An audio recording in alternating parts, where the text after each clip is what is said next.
Do you need to worry about the Elden Ring DLC? The Game Awards just happened and From Software won a ton of awards, but despite that, there was no update on any future Elden Ring content.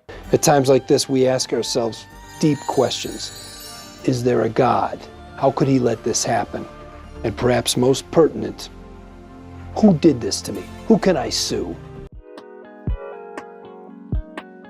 Do you remember the utter hype when Jeff Keighley revealed the gameplay trailer for Elden Ring at Summer Games Fest in 2021? I went back and I watched that trailer this week and God, it's still awesome. It is an amazing trailer. And he followed that up in the TGA, the Game Awards in 2021 with the story trailer for Elden Ring.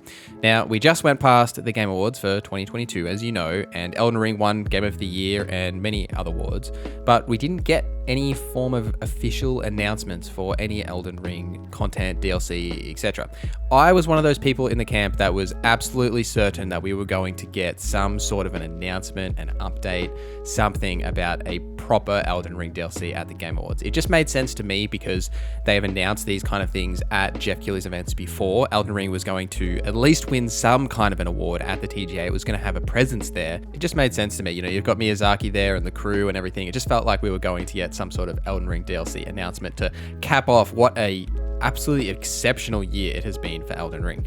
And we did get some sort of From Software announcement. They did announce Armored Core coming in 2023, so they weren't entirely absent from there. You know, From Software still got their flowers in terms of some sort of an announcement and gave Jeff Keighley something to announce. I've never played an Armored Core game before. I'm interested, guys, if you want to let me know in the comments if it's something that maybe I should play or even cover on this channel. I don't really know anything about Armored Core, to be honest, so let me know down below. But outside of that, what is maybe concerning is the fact that we don't have any sort of official confirmation about it existing or any sort of announcements or any idea roughly when this is going to come. Something that is worth pointing out, and we're going to talk about this in a little bit, is that we did get the Colosseum update recently, and it was essentially shadow dropped. Like, they just wrote on Twitter one day, hey, we're dropping this Colosseum update tomorrow, and then the update was live. Now, the thing with a DLC, a proper expansion DLC, what have you, you can call the Colosseum DLC if you want, but proper paid DLC, I guess, is that you need a period of time from that announcement to release date for pre-orders, as much as we don't like them, but for shareholders and all of that stuff, to have people actually purchase this product and be aware that they're going to purchase this product whenever that date is actually coming. For their past titles, this has been, you know, around 8 months or so as like an average. So Dark Souls 2 was 3 months before the Sunken King DLC. Bloodborne was 8 months before Old Hunters. Dark Souls 3 was 7 months before Ashes of Arendelle. That got 2 DLCs as well. And Sekiro Shadows Die Twice was a year and 7 months before they'd only got a free content update. But we all kind of know that that was just because of Elden Ring, really. Like, Elden Ring was well and truly in the works when Sekiro came out, and that was kind of a tie of a project until Elden Ring finished. If you look at a lot of the history with Elden Ring, it's very much tied to Dark Souls rather than Sekiro. We are now 10 months since Elden Ring's release, and we've just had a free Colosseum update. So 10 months to get that small update, which has been in the works for a while. You know, we've covered that a little bit in the past, but there is definitely more to come, and there should be more to come because it's a good business decision. But speaking of that Colosseum update, we covered it in the past as well when it was in that data mine state with Sekiro Dooby and the things that he found in the data files about, you know, the potential of a PvP arena and opening up the Colosseums. And we've kind of known about that even from Lance McDonald's discoveries well and truly, like, early stages of Elden Ring, you know, with the assets and the environments. And they finally came to the game on December 7th with the Colosseum update and the PvP systems that they have added. Now, these were referred to in the files as like DLC 01, and that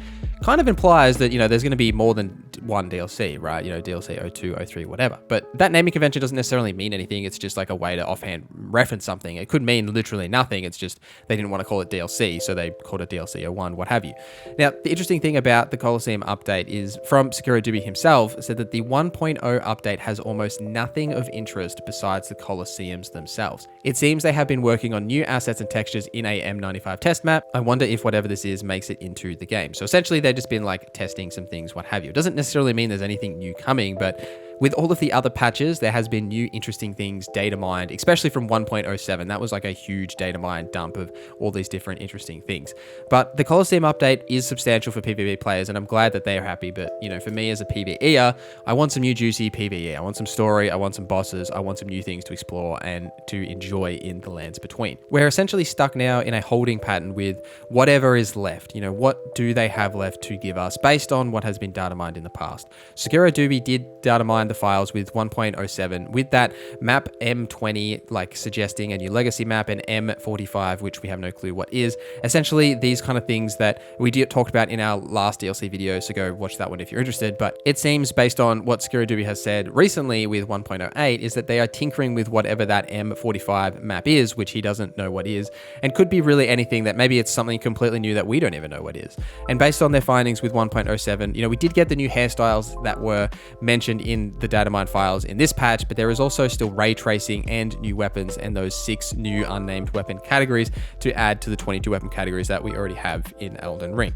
So there's still a lot more to come. Now, could this all be coming in one update, or be potentially just like a shadow dropped update like we got with the Colosseums update? Because the Colosseums update just happened. Is that going to happen with the DLC? I really don't think so. There's got to be some sort of an announcement with that. Maybe the potential announcement date could be the 1-year anniversary and the 25th of February 2022. We're kind of in that period at the moment where nothing really gets announced. December is very quiet, especially this holiday period right now, and January as well is often very, very quiet. You don't really start hearing about big things until February because of marketing budgets and just like people being away for these holiday periods. A lot of people take, January off as well. I wish I could take a whole month off work, goddamn. Like, speculation wise, when are we going to hear about this? I think it's just going to happen.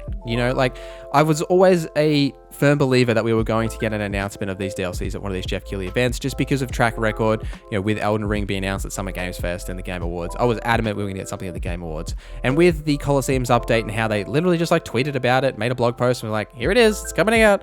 I think they're going to do a very similar thing with the DLC. I don't think there's going to be any way to tell when they're going to announce this. They are not going to wait until the next Jeff Keighley event in, June for Summer Games Fest. I don't think that's going to happen. There could potentially be something at this rumored Xbox showcase that's going to happen in the first half of the year, though I think that's going to be mostly focused on first-party titles, especially like Starfield and Redfall, so I wouldn't really count on it there. I think it's just going to be an announcement. They're just going to drop a trailer one day on Twitter, and that's just essentially going to be it. Elden Ring has reached that point, I think, that you can just drop a trailer, like with the Colosseum update, which is probably what they were testing with. They could just drop it and see what happens, and if they don't have to spend that marketing money to get Jeff Keighley or some other company to show off these trailers, they can just do it themselves. You save that money. It's just like win-win for them. So I really think, come February, January, whenever it may be, they're just going to drop a trailer. The DLC is going to release in 2 to 3 months from then. Give you guys time to pre-order it, prepare the funds, all that kind of stuff, and then it's just going to really come out. Miyazaki did say at the Game Awards when he won the Game of the Year award that there would be more things coming in the Elden Ring universe, and this isn't a universe that you just make this game and then ignore completely. With the success of this game and how many awards they've won, as well as him actually saying that there is stuff coming, there is definitely going to be more things coming, and I'm very interested to see what they do and what it could be. I really want to know what this PvE content's going to be, because PvP just ain't my thing, man. I tried, I gave it my best shot. It's just not my thing. Let me know in the comments what you guys would like from the Elden Ring DLC. What's the one thing that you want to see in the Elden Ring DLC? Thank you guys for watching this video till the end. Thank you to our members for supporting the channel. My name is NorZZa, and I hope you have a great day.